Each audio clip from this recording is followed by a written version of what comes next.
Evil Squid Comics podcast. We are part of the Collector's Maze Network. Don. Scott. Andrew. I read Public Domain Volume 2. Oh.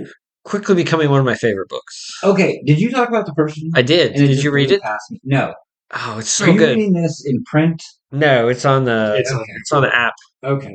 Yeah. I think I vaguely remember you talking about it. Okay. So Public Domain, it's basically the first volume. This is volume 2, but the first volume was basically there's a writer and an artist, and they're like, Silver Age, and it's kind of like Kirby Lee. Like one guy took all the credit, got all the credit, the other guy was the artist actually doing most of the work.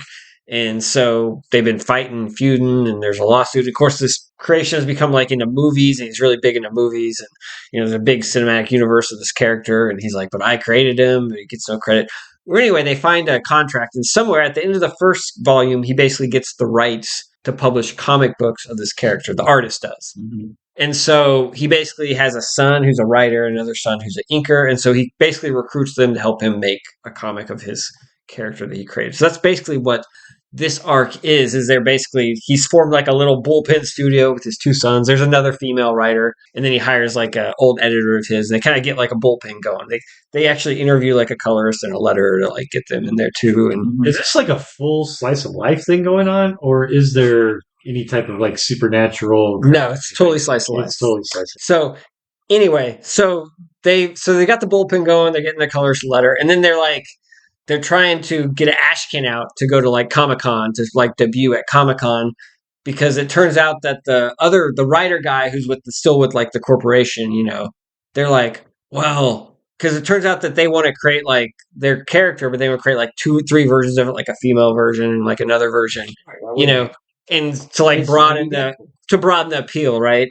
And so the other people get the whiff of it, and they're like, oh, we need to beat them to market. Well, they put out an Ashcan at the Comic-Con and like get their trademark out there before the other company can come in and like do it. But they have like a panel at the Comic-Con, and they're like having their panel. In the middle of the panel, the movie star from the movie, the corporation calls him into a panel at the same time, and all the people get up and go to see the movie star at that panel and like leave their panel or whatever. So.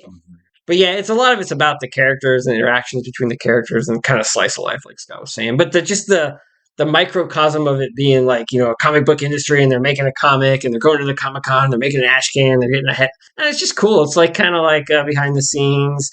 And it's got this real kind of like Kirby, Stan Lee like vibe, which I kind of dig too. So I don't know. It's just really I know you're going to put this in at the beginning, but this is ZDARSKY, correct? Yeah, Chip ZDARSKY. Yeah. And he actually writes and draws it. Oh. Wow, really? I know. And he's writing other books too. I don't know how he finds time. No, he writes a lot. Yeah. I know he's done like a couple like he draws too. Variant covers books, but I didn't know. How is the artwork? It's basically ZDARSKY. It's a pretty basic But I style. I don't know any ZDARSKY. He did Sex Criminals. He was the artist on Sex Criminals. He was? Yeah, Matt Fraction's a writer, and he's the artist. Okay. I knew that he was involved in it.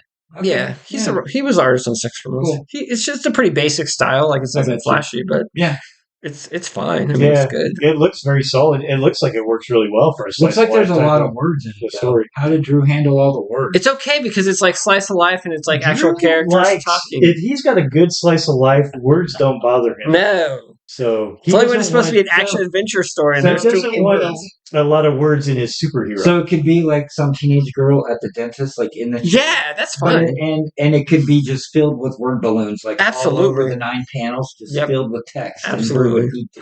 Eat it up. If it's good conversation, Drew likes it. Which is he should love Bendis. You love New Adventures Bendis. Like, I do like Bendis. All he did was talk. I love that stuff. Yeah. It was just like 9 panels of talking heads. It's got to be good conversation. Yeah.